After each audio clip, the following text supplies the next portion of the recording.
नमस्कार मित्रांनो, मी डॉक्टर सुबोध देशमुख. रात्री उशिरापर्यंत जागं राहणं आणि सकाळी उठल्यावर नुसताच थकवा. तुम्हाला माहिती आहे का की उशिरा जर तुम्ही झोपले तर फक्त थकवा नाही तर याच्यामागे खूप मोठा आरोग्याचा धोका दडलेला असतो आणि त्याला म्हणतात इन्शुलिन रेझिस्टन्स. अगदी खरं आहे की जेव्हा तुम्ही तुमची पुरेशी झोप घेत नाही, जेव्हा तुमचं शरीर स्ट्रेस हार्मोन्स, तेव्हा तुमचं शरीर जास्त बनवतं आणि याच्यामध्ये कॉर्टिसॉल नावाचा हार्मोन मुख्य असतं. हा कॉर्टिसॉल आपल्या पेशींना इन्सुलिन नावाच्या हार्मोनचा संदेश अगदी ऐकूच देत नाही. म्हणजे तुमचं शरीर इन्शुलिनला व्यवस्थित प्रतिसाद देत नाही. इन्सुलिन रेझिस्टन्स म्हणजे पेशीच्या दारामध्ये लावलेला थोडक्यात नो एंट्रीचा बोर्ड. यामुळे रक्तातली साखरेची पातळी वाढते. भविष्यामध्ये टाईप 2 डायबिटीजचा धोकासुद्धा वाढतो.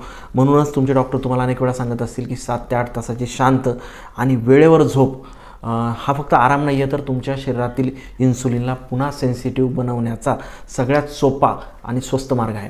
त्यामुळं आज रात्रीपासूनच एक सोपा नियम ठरवा की रात्री 11 पूर्वी बेडमध्ये जा. झोपण्यापूर्वी मोबाईल दूर ठेवा आणि तुमच्या शरीराला विश्रांती द्या. तुमचं आरोग्य, तुमची ऊर्जा आणि तुमचं इन्शुलिनचं संतुलन तुमच्या एका चांगल्या झोपेवर अवलंबून आहे. आणि आता ही साधी सवय तुम्ही बदला आणि डायबिटीजचा धोका कमी करा. ही माहिती जर तुम्हाला महत्त्वाची वाटली असेल तर लगेच आमच्या व्हिडिओला लाईक करा आणि तुमच्या मित्रांना हा व्हिडिओ नक्कीच शेअर करा आणि अशाच आरोग्यपूर्ण टिप्ससाठी आम्हाला फॉलो करा. धन्यवाद.